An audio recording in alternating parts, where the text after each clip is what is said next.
Hello, everybody, and welcome back to On the Virg podcast, the truth in podcasting, and also the conservative voices of Southern Oregon. Today is June 13th, 2025. Welcome back again, everybody, to On the Virg podcast, and it's a beautiful day today, and I'm excited with, we've got some great guests here, and we're going to be talking about some stuff today that is very important that's happening in the legislature right now, and that one of them being guns and some of the bills that are coming up on guns. First, I want to recognize some of our sponsors, Little Mill Media, who are the people behind the scenes here that put this podcast on for us. We love them. They're great. If you ever want a podcast put together or marketing materials, they're fantastic. Also, Twin Peaks Off-Road, which is my company. We sponsor this podcast as well. And our newest sponsor, Diamond Lake Mini Storage, just came on with us as well. And we'll have more information on them in the future, but a great mini storage company ran by some pretty great people. So with that, we'll go ahead and let's introduce our guest today. And I always start with my standby here that's always with us. And go ahead, Trent. Who are you? I'm still Trent Drake. Okay. And I am still the executive chair for the Douglas County Republican Central Committee. And to my left? My name is Derek LeBlanc. I'm just a gun rights guy and something that instructor, and I've just been following these bills closely. I'm glad to have the opportunity to be here. Thank you. Yeah, and we're happy to have you. Derek and I go back to about 23, I think, is when I first met you. We were dealing with some pretty nasty gun bills. So we're going to get into the gun bill discussion here, but first, just to give everybody a little update on where we are legislatively, we are now down under we're less than 20 days in the legislative session. It has been a crazy session. I can't say that there's been any real positive. And I should probably introduce myself. I'm Virgil Osborne, House District 2 representative. I'm the guy up there in the trenches for House District 2. Love what I do. Boy, there's days where it's hard, but it's worth every minute of it. So we are dealing with a lot of gun bills, which we're going to get into. But right now, another hot topic is yesterday on the House floor where because I did not vote for it, Senate Bill 916. We worked really hard to stop that, and that bill is a bill that pays striking workers unemployment. Our concerns have always been with the kids, because now teachers they'll be able to go on strike, in some cases indefinitely, and other organizations which we don't want to see go out on strike can go out on strike and get paid. They're gonna pay them unemployment, and it's just, we felt as a Republican Party that it was very wrong, and unfortunately that bill did get through. It has not been signed by the governor yet. There's still a chance. Sometimes she has that little pin that says veto. Haven't seen it very many times, but hopefully she will. The other thing we're dealing with right now in the House is the transportation package, which, interestingly enough, the Democrats kept that one pretty close to their vest for a long time. And then this week they kind of sprung it on us. It's House Bill 2025, and I'm sure people are starting to see some feedback on that. But 2025, let's just talk about a few things it does. 2025 is going to raise your gas tax. What is it? Almost 55 cents a gallon, 37% increase in gas taxes. There's going to be a road charge for usage. Car title fees are going to go up 136%. Payroll transit tax is going up 300%. Registration fees are going up 163%. And the list goes on. Your Republican caucus, your Republican Party is fighting hard against this. We do have a solution that works without raising taxes, but at this point, we're not being heard. So this came through with no Republican support. At this point, it was introduced by the Democrats. So the list on that is bad and long, and it is the talk of the House right now. And we have some gun bills as well that are very problematic, and they are right now, some of them are parked in Ways and Means, but one of them is working its way through the Senate. So without further ado on that, I'm going to introduce you again to my guest today, Derek LeBlanc. And Derek and I go back again like to 2023. We were dealing with the 2005 gun bill, which I think was back in the Measure 114 days. And it was Derek, we'd never met before. He came to my office. We spoke many times during that session.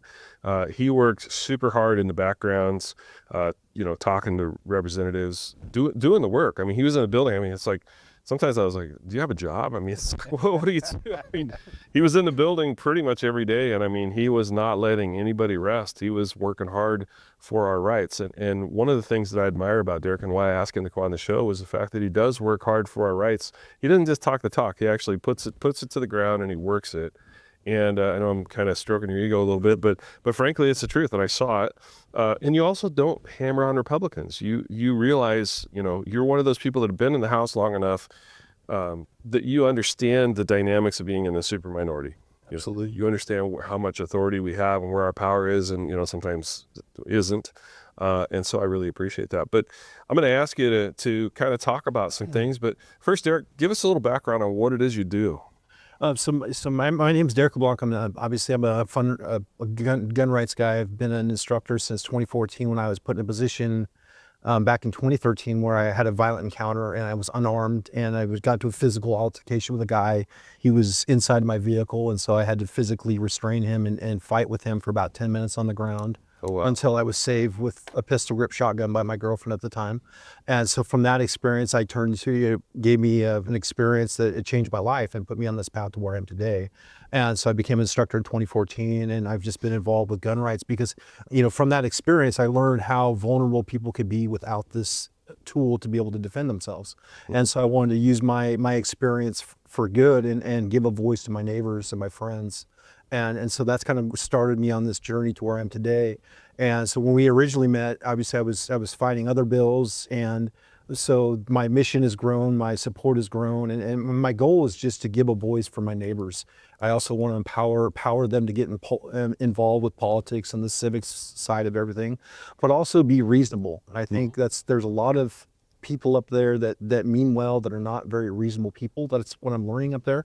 And so it's nice to kind of align with folks that I can have a conversation with, and even we might not agree on everything, Sure. but there's more that we can agree on than really separates us. And that's what I try to expand upon is like, what do we have in common? Like how do we fix the issues that we have currently? And we do that by being able to have these conversations. And so, that's the one thing that's kind of drowned out as being the minority is you don't always have that. And so like, I don't want to pile on the minority. I want to help support and use our voices for my group. And, I run a Facebook group that we have 78,000 members, and we're very vocal and active, and I put out calls to action, and they do the work, and we're in this together. So I feel like I'm kind of in the machine, like running the controls. And then I have people that are awake and they're paying attention and they're rallied and they feel like they have hope, because they do have hope. And that's through me doing the work. Well, and the voices, right? I mean, it's amazing the work that you do, and the 78,000 followers is incredible. I didn't realize it was that high.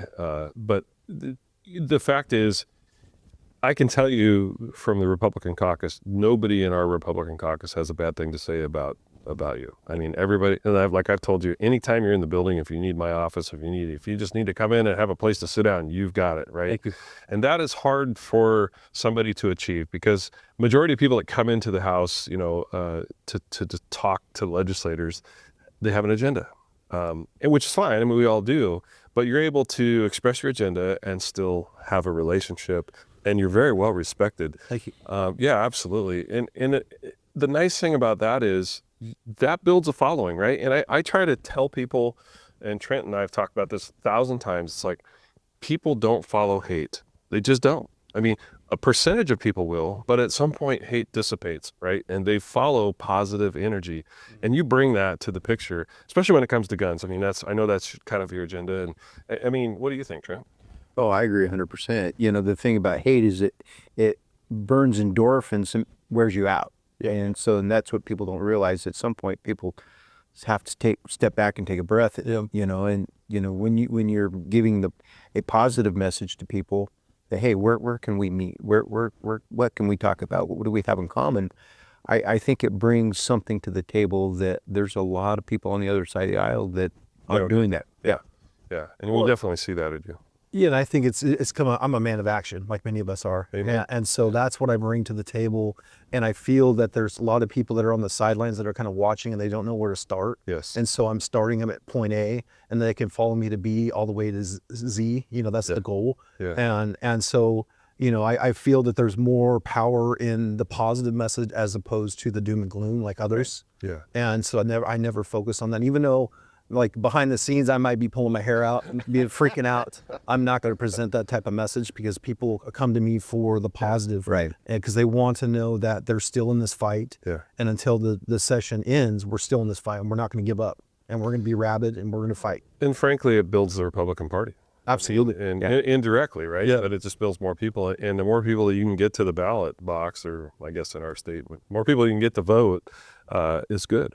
Unfortunately, our state is controlled by, 43% of our vote comes from the biggest counties, right? But I do see, and I've seen this on the House floor, I've been indirectly in contact with some Democrats that are starting to go, including Evans, right? Yes. Who have said, look, some of these gun bills are to the point where they're just infringing on our rights, and we don't even agree with that. I mean, and I truly feel like at some point they're going to go a bridge too far, and I'm wondering if these latest gun bills are not a bridge too far. Before we get into the meat of the gun bills, I kind of wanted to ask you a few things about, I've noticed, I see your stuff online, and you teach kids, right, about gun safety? I mean, so yeah, tell us about that. I think that's incredible. I mean, I did it when I was a kid. I mean, we did hunter safety courses and stuff, but tell us about what you're doing with kids. So I'm a little backstory is I am also the president of the Kids Safe Foundation. We're a 501c3 nonprofit. So I keep the advocacy work that I do separate just because I don't want any cross pollination there, just for legitimacy reasons. But we've been a nonprofit since 2016. We reached over 30,000 kids in 10 states now and taught them, gun safety and accident prevention, got them on the range. And so I look at this as like, this is a generational approach. These are the future leaders. These are the future gun owners. These are the future responsible citizens. And so, I look at the work that I'm doing as kind of a all family approach. Like I work with women, I work with, children. And so I'm trying to get the whole family involved in our two-way rights and the defense of our two-way rights. And so that's, something that's really near and dear to my heart is working with the children. See, that's amazing. I kind of have the same philosophy. I mean, I think one single positive thing in a kid's life can butterfly effect for the rest of their life. Yeah. And you never know, the kid you're talking to today could be the president of the United States, in 25, 30 years. You just don't know. And if nothing else, that one kid could change everybody else's life for the better or the worse. Yeah. So, I mean, when you have a very positive message like you all often have that we hear, it's good for kids. It's good for everybody. Well, and I'm the one person in all these public hearings that has the experience, and I think that's the hardest part, being up there and listening to the other side, try to rally against and say all these things that they misquote information, and none of it's all half truths. It's all emotional based. I'm the one of the person that actually has the experience saving lives, from a young age, like 4 and up. We've stopped school shootings from kids that have been through our classes. Yeah. We've prevented accidents, tragedies inside the home, and so I keep that to my chest because I want to protect that, obviously, because there's a lot of, negative energy that's opposed, like, because it's a very taboo topic because we don't want to talk about it. I'm trying to normalize it. That's all I'm trying to do. And we've had tremendous success, and we're going to keep going forward. And obviously the work that we're doing in the legislature is going to benefit that. Because if we don't hold this line today, there's going to be nothing for our children.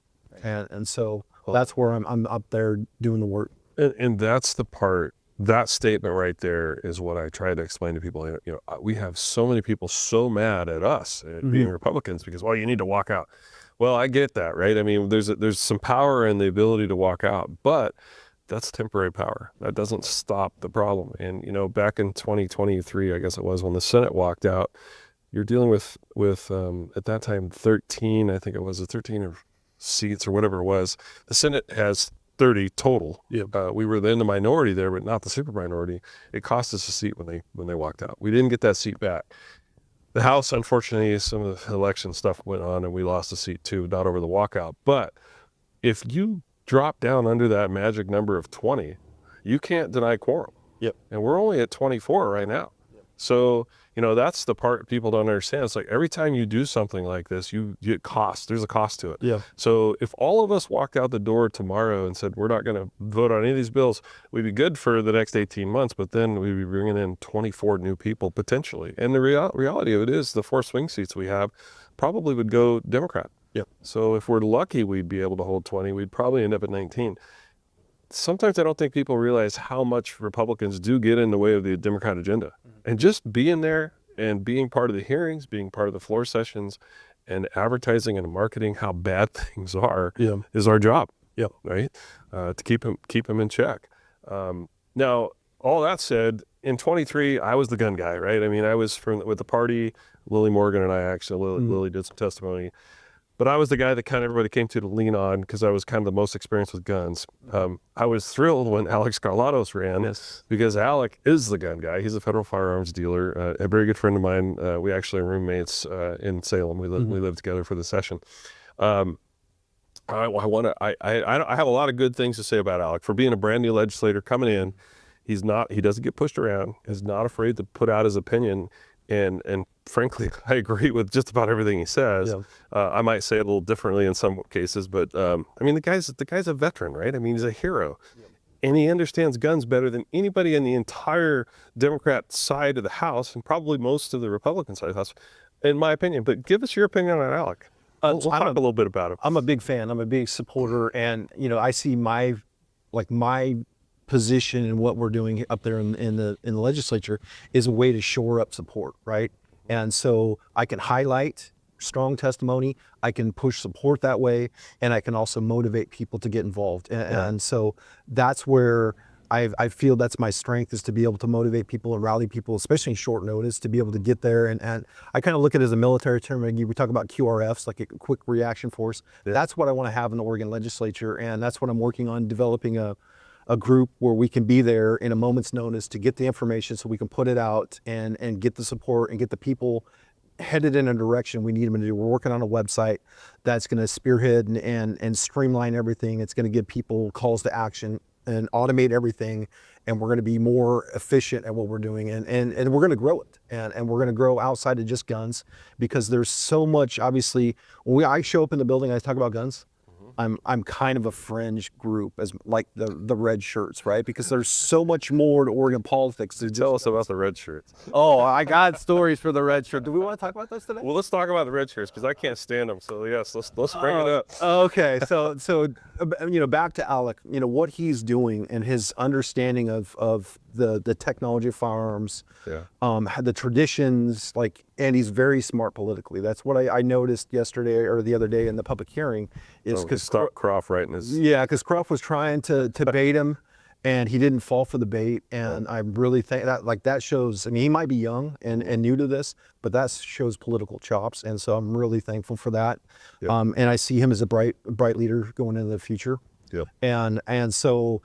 We're talking about the red shirts. The red shirts, they are a radical fringe group from outside of our state. And so I showed the receipts in testimony. I held up their script that came from out of the state, and it's all AstroTurf is all it is. And they might make it look like they have thousands and thousands of supporters. They really don't. No. And they're just loud, and they're like painter in the house. And what they've done is they've really corrupted our politics, because what they've done is now our elected officials up there, the ones on the other side, are now relying on them for funding, also support, and also infrastructure work like phone banks, email blasts, all this other thing. They're all it's almost like a parasite, and they're all connected at the hip. And so I've tried really hard to bring that up in testimony and get it part of the record, because they hate you. Oh, absolutely. You're on the right team.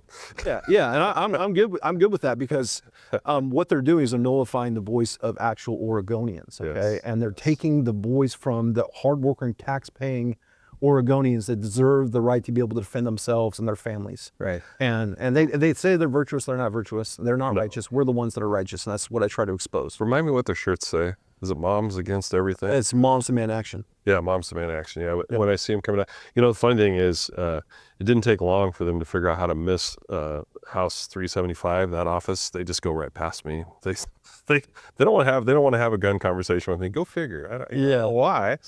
Well, because they can't get anything out of you. No. And they can't manipulate you. They can't threaten you, and that's why all of these things are still kind of alive. Is because of they have power. They have power.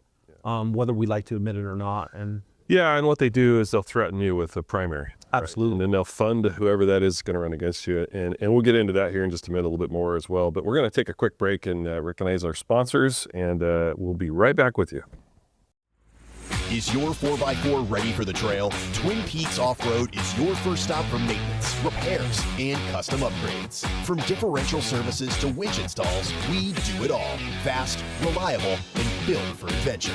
Don't wait for breakdowns in the backcountry. Call Twin Peaks Off-Road today at 541-900-0015 or visit twinpeaksoffroad.net. Keep your 4x4 off the roads and in the adventure. I want to thank one of our sponsors of this show, Diamond Lake Mini Storage. If you need a little extra space, I will always recommend Diamond Lake Mini Storage. They have 45 brand new units ranging from 50 to 250 square feet with a safe and secure and clean facility. But they're more than just a storage business. They proudly support our local community through 4-H, UAC, Meals on Wheels, and other great programs that make Roseburg stronger. Ask about their move-in specials and visit them on roseburgforrent.com. That's roseburgforrent.com, storage with heart, right here at home. All right, thanks, and welcome back, everybody, to on the Virg podcast. And we're having some great discussion today about guns and laws and bills that around guns and the good and the bad and the ugly of what's happening in the Oregon legislature right now. And again, I'm joined with by my guest here, Derek LeBlanc, who's probably the most out front gun advocate we have in the entire state of Oregon right now. He gets it. He's got a huge following, and I'm one of them. And of course, Trent Drake is our Republican headquarter, our Republican chairman for Central Committee. So where we left off, we were talking about the red shirts and kind of getting into what they do to our state. Red, and I would like to just kind of expand on that a little bit. One of the things that I've seen in this session, which I've never seen before, is how influential the unions are being on the Democrat caucus. Now, I made a statement the other day. We were working on Senate Bill 83, which was the wildfire map repeal bill, and it went through the Senate 100%. Everybody was for it. It got over to my committee, the Climate and Environment Committee, and we killed it. Well, technically it's not dead yet, but it went into revenue, which potentially could kill it.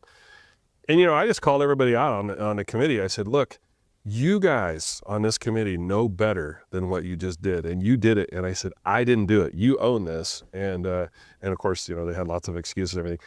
But these things are being driven behind the scenes. They're doing and making decisions because they know if they don't follow, and again, Governor Kotek is a large part of that because she knows the House. She was the speaker, and she understands the political pressures that goes on her party. But what I see in the House more than anything right now is the unions. I mean, the unions that's how they got Tracy Kramer's seat. They went out and they went door to door, 10,000 door knocks to go after. And the union, they did it smart. They went through the entire voting list and they looked for people that were, moms with kids, and they sent moms with kids to talk to them about getting their ballot. And they sent, they looked for construction workers. They sent union construction workers to go talk to those guys. It's a little bit sad. No, it's a lot sad and a little unfair that these organizations are influencing our politics to the point, especially SEIU. They're the worst, right?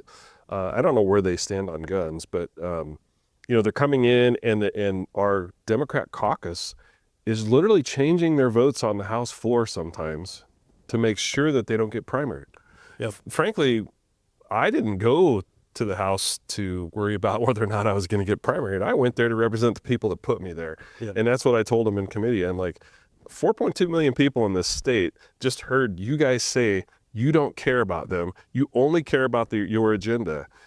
So transferring that over to guns, let's talk about that. Where are you seeing the same thing? So we're talking about the unions. The unions actually is an ally for me. Good. And the reason I say that for right now, because they're in contract negotiations, okay? We're looking at the general fund. There's only a certain amount of money in the pot that's going to fund public safety, parks and recs, everything in the state of Oregon. Yeah. A good percentage of that is those public employee pensions, right? And so I haven't seen them come out in support of gun control and that's why I see them as an ally, right? Because they're going to take all the money out of this pot that they're going to need to fund gun control. And so that's where I'm saying, I'm trying to encourage all my union friends to go for the max on your contract negotiation, because that's going to make that pot pot smaller for them to implement gun control. True. And so they're not going to have the funding for 3075, 3076. Right. And that's why these bills, and we started out with, in the original, about 15 different bills. I remember. And so now it's shrunk down to maybe one, and that's 243 with an amendment, and we can talk about that today. And so I feel I'm not a huge union guy, but I support their right to do what they do. Of course. And that's where I'm going to try to use this to my advantage, right, with my crowd. Yeah. Is, hey, go get that money, go get that contract, make sure you get all that is owed to you and is due to you, because that's going to help us, and that's going to help take the pressure off us, and hopefully make it through the session. No, I think that's a great approach. What are your thoughts on that? I agree 100%. You know, one of the things I thought was interesting, you discussed as far as gun owners, you're creating a ambiance, if you will, that it's a family thing. And, you know, that just brought up a lot of good memories for me. I grew up that way. Everybody in my family, my grandma had guns. I mean, and we were trained to respect the guns, hunter safety, that kind of stuff, you know. So to me, people got to understand, guns are a tool. They're not evil. They're inert. Yeah. You know, it's the person behind the trigger that makes that bad. And you see the left dealing from an emotional base versus that. So, and then I always ask them, so what happens when a guy in New Orleans takes a Ford truck and drives in the middle of 10,000? Now you're going to ban Ford trucks. Yeah. I mean, I think we have a PR problem. Yeah. And I feel the other side has done really good, because there's so much money attached to gun control. I mean, we're talking billions of dollars. Right. And it's that money that comes from out of state, that they have the common messaging, and they're working all across the country. And so, you know, and they're just trying to see what sticks. Like, they might not get what they need in, let's say, Colorado or Texas, but if they can get part of it and they can expand it in Oregon, that's going to be a victory for them. That's going to give them legitimacy. It's not legitimate. There's no court case that supports anything that they're doing, and all this stuff is going to take us going to court and challenging it there. Right. And it's all a facade. And so that's where I, as gun owners, and what I try to do in the work that I'm doing is to promote responsible gun ownership and showcase the fact that guns are normal. They're here. There's 553 million estimated guns in this country. There's over 50 million semi-automatic rifles, the modern sporting rifles in this country. If they're truly the problem like they say they are, we would know more about that. You know, See a lot more dead people. absolutely. And so it's all smoke and mirrors, and it's all about control. And they know an armed populace cannot be controlled, and that's the whole point of our Second Amendment rights. And at the end of the day, that's where I feel like this has always been. I mean, they don't want us to have guns, because that gives the control to the wrong side, right? In their minds, right? Yeah. And they would rather have that control, and I think that starts at a federal level. Thankfully we have a good president right now that gets it with the Second Amendment.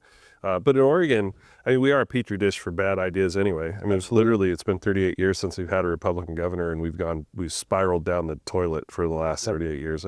You know, the other day I was having a discussion with Representative Evans, and he says to me, this was after my floor remonstrance, and he says to me, you know, Republicans did have the House and they had the Senate at one point. I said, no, you're absolutely right, and they did. There was a time back in the early 2000s, I believe it was, there were co-speakers, and a lot of really good things happened. Right? But at the end of the day, the governor always has the ability to say no, right? I mean, it's a veto power, right? So you can pass the best bill ever, and it can sit on her desk, and she will not sign it if it's not with her agenda. And so that's why I have preached for as long as I've been in politics, is we really need to have a Republican governor. That seat alone could change the entire direction of the state just by power of the veto.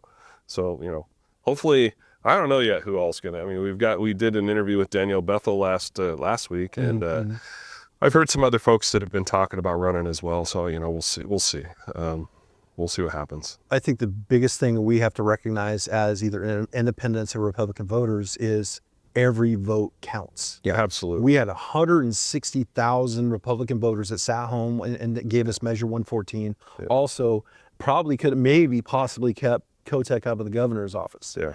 And so I know there's a lot of people that feel disenfranchised with the system because of mail-in ballot. I totally get it. Yeah. But the problem is we can't complain if we don't get involved. Yep. And that's what I'm trying to do and work the steps that I'm doing is I'm trying to show a blueprint. This is how it can be done. Yeah. And this can be done all over the country, right? All I'm doing is citizen advocacy. Yeah. And that's the way the system was designed and it's set up. And I'm following the principles that my founding fathers set out for me. And so what I'm trying to do is bring people along and give people hope and get people involved and saying that there's more power for us together. And one thing I want to press upon them with the Republicans is there's no such thing as a perfect candidate. Okay, Right. we get stuck on that. Yes. This person has to have 10 different qualities that I have to align with, and then if they don't have all 10 in that checkbox, then they just stay home. And so we have to understand is we have a responsibility to do our part by making sure we show up. And even if we're lukewarm with the candidate, if that candidate can win, we still need to support that candidate. And we fight that even here in Douglas County. It's like, Douglas County has 13 elected positions and all 13 of us are Republicans. And yet there are still people that say some of us don't meet the purity test. And I'm going, okay, if we stand for the Republican platform, I'm not saying we're perfect, but if we stand for the Republican platform, and that includes guns, Second Amendment rights, your rights are important, and that's the only person running besides a Democrat, you need to show up and vote. Don't just assume, but they don't, right? I mean, I've heard people, even in Douglas County, say how our elections were stolen. And I'm like, from who?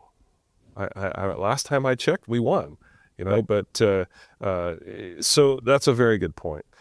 One of the things I wanted to talk to you about today, because you're probably more versed on them even than myself, and even though I'm supposed to know more about it, but let's start with Measure 114. So tell us where we're at on it and tell us what it's all about, because some people just don't have a clue what 114 really does, and it does some real basic bad stuff. Absolutely. So I've been following Measure 114 since before it was even Measure 114. It was a ballot initiative. It was IP 17. This is back when we had Shemaiah Fagan as the Secretary of State, and we saw a lot of bad things that came out of her as of late. And so this was there's a radical group of clergymen up there in Portland that got the funding that they needed to get this thing on the ballot. And so I was part of this whole process. And what I noticed is I was trying to sound the alarm with my people, and I felt like nobody was taking it seriously. And it was like watching a slow movie. It was like watching the Titanic hit the iceberg, because I knew it was coming, and I just couldn't get people to get involved quick enough. And basically what had happened is we lost by less than 1% of the vote. And that's, that was 25,000 votes in the state of Oregon. There were 6 counties that voted in favor out of the 36 in favor of Measure 114. And so what Measure 114 did is it creates a permit to purchase scheme. And so everybody that would go to buy a firearm would have to have a training, which they don't have the training course established. Right. There's a life handling component of that, and there's no kind of clarification there. Also put criminal penalties for a magazine capacity. And so any magazine over 10 rounds would be illegal, and to be a Class A misdemeanor outside of my home or the range. And so I couldn't use a gun. So it would make several of us criminals. Absolutely. Almost all of us criminals. And the dirty part about it is the way they phrased it, because it says if the magazine has a detachable base plate, that magazine is going to be illegal. So a gun owner could have a 7-round magazine thinking he's being compliant, but in reality he's not. He's violating this law. And so fortunately for us, we got a TRO. And that was out of Harney County. Yes. And so yesterday we got news, and so we went to trial in Harney County in 23 or 24. 24. And we got a really good ruling. So this thing went from a TRO to a permanent injunction. And so that means it is considered the law because it was passed by a will of the voters, but it's been held up in court. And so we got word yesterday that it's actually going to be accepted, and it's going to be reviewed by the Oregon State Supreme Court, which is great for us because that keeps this process alive. It did go to the Oregon State Appellate Court a couple months back, and that's when they had an opinion. They issued an opinion, which the opinion basically says that Measure 114 is constitution, but the problem is the way the system works is the opinion isn't enough to release the stay or the permanent injunction out of Harney County. And so that's why all it did was escalate it to the next court, which is Oregon State Supreme Court. And now, if it goes to the Oregon State Supreme Court and is heard and is found constitutional, can we still appeal it to the federal Supreme Court? No, we do have one case that's in federal court that's going to the 9th District. Okay. And so that's just kind of hanging out right now currently. Okay. And so our most pressing is going to be the challenge at the Oregon State Supreme Court, and that's going to be in November. And so we got word yesterday that our petition for review was accepted. And so that means they accepted the fact that there is a constitutional challenge here. And so they're going to hear it in November. And so this is really good for Oregon gun owners, because this means we have another bite at the apple here. And hopefully, we had a really good solid ruling out of Harney County. And we talk about the historical traditions of our firearms since the founding of our state. And so there were some really good traditions, and I feel that we're going to be vindicated there, and this thing is just going to go away. And that's my hope. I think this has been, some of these things have been challenged in other states. Absolutely. And have been found unconstitutional, I think, correct? Yes, there's been permit to purchase schemes that have been challenged in other states. Hawaii was one of the latest. Okay.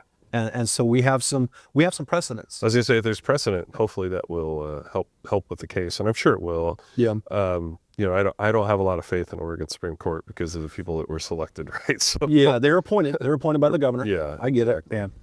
they just got a huge pay raise too. Oh, did they? Yeah, the governor is giving them all pay raises. All of our courts that are selected are getting pay raises. So yeah, that's part of her budget. Of course, I don't think we passed it yet, but I believe that's. I believe. I'll be honest with you. The budget bills are all coming through here, and they have been in the last week or so. I've voted no on just about everything, except like state police. I voted yes on that, on their budget, and a few other ones. But we are managing our money so poorly in Oregon. It's just hard for me to put my name on it and say, yeah, I'm okay with it. It's going to pass anyway because Democrats, they don't have a no button on their desk. It's all yes, or it doesn't come to the floor. But so how does Measure 114, which was an initiative on the ballot, how does that play into House Bill 3075? So the terminology is very similar. And so the way I kind of look at 3075, House Bill 3075, as Measure 114 2.0. I think one of the difference is there was no affirmative defense. Okay. In that, so they took that part of it out, which in Measure 114, I had to prove that I was in possession of these magazines.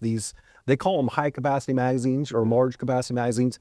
They're standard capacity. My gun from the manufacturer comes with a 30 round magazine or a 17 round magazine. It's a standard issue capacity. And so what it does is, and so I think what they're trying to do is they were trying to hedge their bets just in case they lost in court.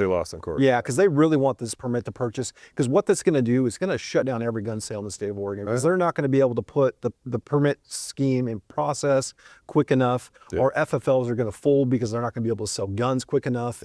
And so it's a really bad bill because it pushes a lot of good, hardworking taxpayers out of the system because they're going to have to close up shop. Right. So who's responsible for this bill? Was this a Brzezinski bill? So this was initially by Krupp. He's the one that brought, because it came on the House side. That's right. And so he was the one that kind of brought it forward, and he's the one that's been really instrumental working with the other side, the red shirts. He's the one that Alec has been kicking his ass in committee. So that's good. And see, so if we look at them head to head, Alec is so much more astute than him. Oh, I agree. And I think they've been. Krupp actually has been in the legislature longer, but I feel that he's got a brighter, like our shining star up there is Alec, and we should, agree. and you, obviously people like you, right? I appreciate that. Sorry, but you're the ones that get it. You understand what it's like to run a small business. You're the one that knows what it's like to be able to carry a gun to protect yourself, your family. Like you're not believing all the hype. No. And that's what I feel with a lot of these gun bills. It's like, and I said that in my testimony the other day, it's like, you guys have had gun control bills since 1998, and it has never once made our state safer. Why should we trust you with another bill? Right. Well, we shouldn't. And absolutely. Yeah. It's Representative Krupp, and he's the chair of rules, I think, right? Yes. Yeah. So you can look him up online. He's a Democrat, and feel free to send him an email and tell him just how bad these gun bills are that he's proposing.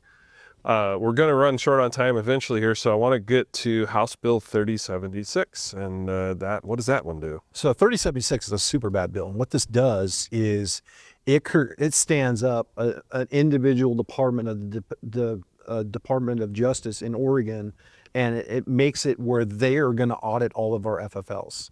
And so basically, cutting out the ATF. They're saying the ATF is not doing a good enough job with their inspections. And so now the Oregon State DOJ is now going to have a task force that's going to go through, audit all of these FFLs in the state of Oregon, which is there's an estimated maybe 2,200. Yeah. And if they don't meet the inspection, they can fine them, they can shut them down. And what's dangerous about this is they're not going to give you any notice. Yeah. And if you close the door or if you're not there because you have a scheduling thing, they can actually revoke your license in Oregon, because you're going to have to get a license to sell guns in the state of Oregon.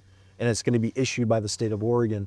Also, there's going to be some requirements for, video storage, which my friends in Washington are dealing with right now. It's going to bankrupt them, because some of these systems, with the frame rate and the cloud storage, I mean, it could cost them $500,000 to $1 million just for the video. And then they have to have separate ammunition storage from the guns. Yeah. And then they have to have bars on the windows, which a lot of these guys are leasing their properties. So how are they going to do all these modifications to the building? Yeah, it's crazy. The majority party does these kind of ridiculous bills, and they're doing the same thing to the marijuana folks, to be honest with you. Yep. It's like, oh, it's legal to smoke dope, and we can get into that whole other discussion, but we're going to put all these bars and sideboards around how you can do it. They make it so difficult that, just like everything else in Oregon, they make it so difficult to do business. You just don't want to be in business in Oregon. And that's their goal, right? I mean, I don't even think it's a conscious goal. I think that's just the end game is, we will run you out of the state because you won't be able to afford to be part of the state, which really all they do is create a black market for everything. Absolutely. That's what I said, is this is all it's going to do is shut down all of our good FFLs. Yeah. And now there's going to be a black market of guns. So they'll be right across the border, just out of Ontario. There'll be gun stores pop up all over the place. So that's where we'll go to buy our guns. Absolutely. And then they'll try to figure out a way to make it illegal to have a gun that wasn't purchased in Oregon or something. Well, technically, under federal law, it's like if I go out of state and I have restriction in my state, it's illegal for them to sell me that gun and me bring it back into my state. There's already safeguards there. If you pull the magazine out first, Yeah. and lock it in the trunk. Don't get me started, please. Oh my goodness. Is there a dirt road over there? They're probably at the dirt road. Yeah, and it's Probably shot rabbits on that road. Wow, that's crazy. So before we run out of time, Trent, did you have a question for Derek on any of that, or comment?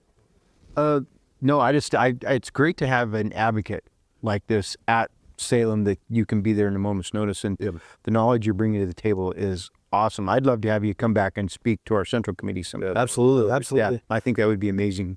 I think what we need to do better, and that's what I really appreciate about ALEC, is we need to engage with the younger Republicans and get them involved and use technology to our advantage. Because a lot of the stuff that I'm doing, it's all automated. Right. I'm using OLIS in a way that most of us in the Eastern Oregon are conservative guys, they haven't used OLIS because it's not the most user-friendly. That's why I'm working on developing my own system where I can make it super, because I know the quirks and I know how I can make it work. But I want to be able to motivate people quicker. Right. And that's what's going to give people hope. And that's what's the other side. When we see a wall of people coming in because now they know how to do it, that's when we're going to get the change that we need. Yeah, for sure. So that leads us to our last really crappy gun bill, and this one's coming from the Senate, and this one is Prozansky's bill, I think. Yes. Okay, Senate Bill 243. Ironically, it's after one of my favorite calibers of rifle. So tell us what 243 does. So 243 originally started as an omnibus bill, and so it had a rapid fire device ban, a 72-hour hold on that, which was for suicide prevention. Also, there was preemption laws, like I couldn't carry a gun into certain places, grounds adjacent to, and then there was also a ban on adults having guns 18 to 20, and so it was an omnibus bill when it was first presented. It's been whittled down, so now it's just 2, and they just added a -13 amendment the other day. Those dirty dogs, and that was because of crop, and that was they put the magazine restriction from Measure 114 into it. I think it's because they knew that it was going to be that we're going to get a review. So I think there was some backhanded stuff that was happening there. But ultimately, it's just the rapid fire device ban, and then there's going to be a restriction for concealed carriers on public buildings. And the problem with it is there's actual criminal penalties. Yes. And so this is a way for them to restrict, and if people are convicted, they could lose their gun rights because of this. And all they're doing is walking into a building that they might not notice a sign. Yeah. And I said in my testimony, our most law-abiding part of our society are concealed carriers. Yes. Right. Like we commit less crime than off-duty law enforcement. There's been studies that support that. And so, that's where it's not right. Yeah, these gun bills make me sick, and I don't understand how literally two people in the state can push these things over the line, right? I mean, because it really is Groff and Crop and Brzezinski, and they've got their support, but it's like, why would you even bring one of those bills up? Brzezinski, I believe this is last year. I don't think he's going to run again. I've been told, but it's like, is this catering to your side? Is this trying to be a hero on your way out? It's like, or is this just trying to destroy our rights? And like I said, even Representative Evans came out publicly and said these gun bills are an infringement on our rights, and I'm even considering changing parties. And that's his words, not mine. Yeah. And that's pretty stiff. So hopefully we can kill these things. And the fight's not over. I mean, we're still in the battle. Yeah. We have options. I don't know. Like I said, we're down underneath that. We're under, what do we have? Today is the 13th, and About 17 days. the legislative session to be 16 days because it ends on the 29th by Constitution. So it's done. So whatever gets through. Whatever doesn't get through dies. Yeah. Or at least until next session. So we'll see where all that ends up.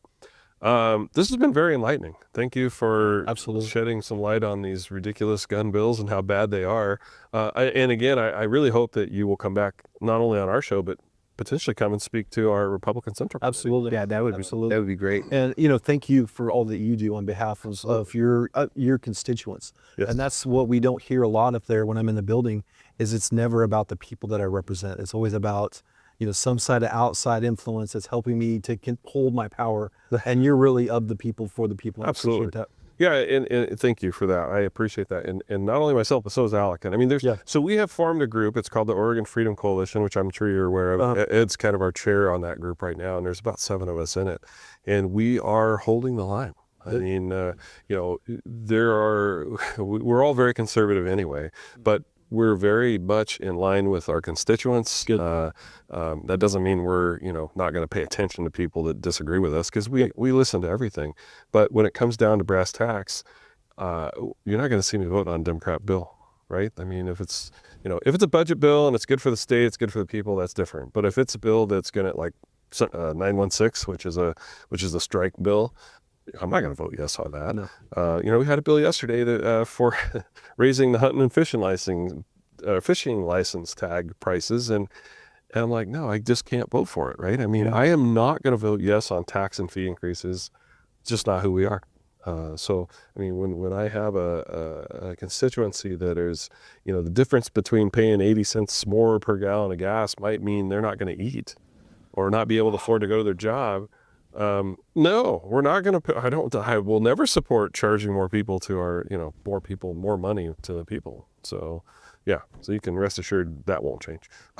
No, and I appreciate that. And I think that gives me hope, and that gives the people that pay attention to me hope. And what I'm trying to do is just to get more people involved. And just know, for us to truly take our state back and establish, some sort of common sense, we have to have people step forward to get involved. Yeah, and I think you're doing a fantastic job. You're not alienating anybody on the way to doing what you're doing, which is pretty incredible, because we can go through people's names who have alienated their people that should be supporting them. So thank you for what you're doing. And one of the things that I've done, I'm sure you've seen more of it this year, I'm just putting it all out there on the line. People are seeing what we're dealing with. I mean, they're seeing my testimony. They're seeing what's happening. I'm putting the video out. Representative Younker's doing the same thing. His approach is a little more harsh than mine. But I'm not saying anything in the House that I'd feel embarrassed for saying. So people need to know it, and that we're fighting for them. And we're going to start exposing the corruption and the bad things that are happening in the House, and hopefully we can also do the same with the Senate. But there are a lot of things that are happening up there that are driven by the lobby, that are driven by the unions, that it just needs to change. This is just not what this democracy and this republic was established to do, and I feel like we might be getting to that point where even the people that, hopefully, the more liberal side, are starting to go, wait a second, I can't do that anymore. That's not what I want. Yeah. Right. We just need a check and a balance. I mean, Yeah. like we can no longer have this one party rule. And I feel that they're very emboldened and very kind of arrogant about it. And I feel that's not good for all of us, you know, Extremely. especially when he talks about, you know, public safety and, you know, puts everybody at risk. Yeah, for sure. I think it just boils down to the voters. If you're a voter, your vote counts. Yeah. Don't listen to the naysayers that your vote don't count. Vote. It's a right. It's a privilege. To me, it's an honor Yeah. to be able to participate in America that way. Man, get out there and like you said, there's no perfect candidate. No. You know, Actually, but I think Derek said that. But yeah. Oh, I'm sorry. Yeah, no problem. Yeah. You know, it's get out there and vote. Yeah. You know, and you know, let's expose these people and put them out of business. And we can. There's enough people there to do that. Yeah. Oh, I think so for sure. So listen, we're pretty much to the end of our show for today. Again, I want to invite you back for sure, and we'll keep talking about this stuff as we go. When the interim after session's over, we'll have a lot more time to Absolutely. to maybe put together a better plan. But a couple things I just want to real quick touch on the headlines. What's happening? Which happened last night was Israel attacked Iran, and I was glued to the television last night until I just couldn't stay awake any longer. I am obviously concerned about it. I've already had emails on it. You know, even though we're a state Republican, authority, we do get people we have a lot of people that ask us questions, and they want some comfort in knowing that we're paying attention. So I hate that it happened. I think it was inevitable. Yeah. In my opinion, Israel was attacked back in October 2 years ago. I don't remember the date, but it doesn't matter. It was in October. October 7th. Yeah, I was in Washington, D.C. when it happened. Yep. And it is their right to defend themselves. And when a country is coming after you and saying, we want you to be wiped off the face of the earth, if that was happening, if Mexico was saying that to us, we would bomb them they'd be gone, right? And so those guys came across and they raped women and they shot people. They were the one, they shot somebody's family dog. I saw it on TV. I'm like, don't pick on dogs. Yeah. The things that they did. Just real quick, your opinion on that? Well, I feel that it was a defensive maneuver. I mean, obviously more will come out, and it seems like this plan has been in place for a long time. Everything I'm hearing, and I feel that it was something that was needed. I don't know. It's a difficult situation because no matter what you say, somebody's gonna be unhappy with it. Somebody's gonna be. But ultimately, I'm thankful that we have strong leadership in place right now. That our homeland is going to be safer because of it, and our foreign policy is a lot stronger. And I couldn't imagine where we'd be at if we didn't have the leadership that we have currently. Oh, it'd be a train wreck. So I'm thankful for that.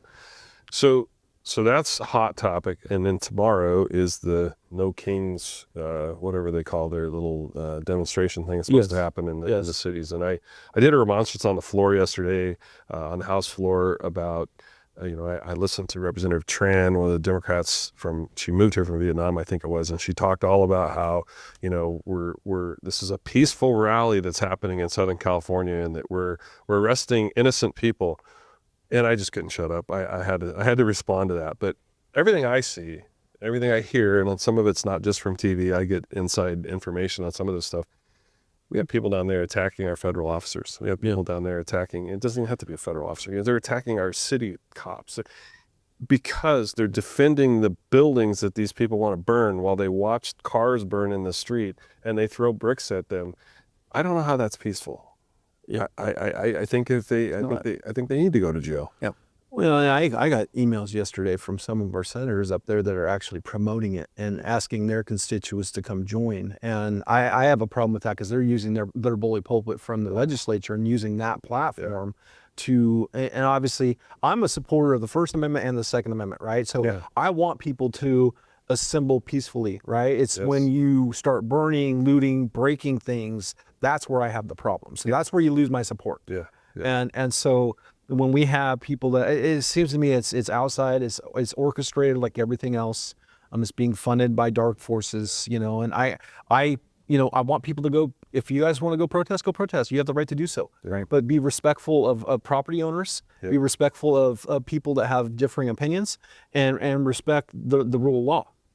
It always amazes me how these protests typically start in places like LA and in Chicago, other places. Very first thing they do is burn all the businesses down in their neighborhood. Yeah. So they have no grocery stores. They have no, they loot their stores, and then they come back, a month later and say, "Oh, poor me. What's the government going to do to help us?" It's like, well, you just destroyed your entire neighborhood. Figure that out on your own, or move somewhere else, I suppose. And unfortunately, they moved to Portland.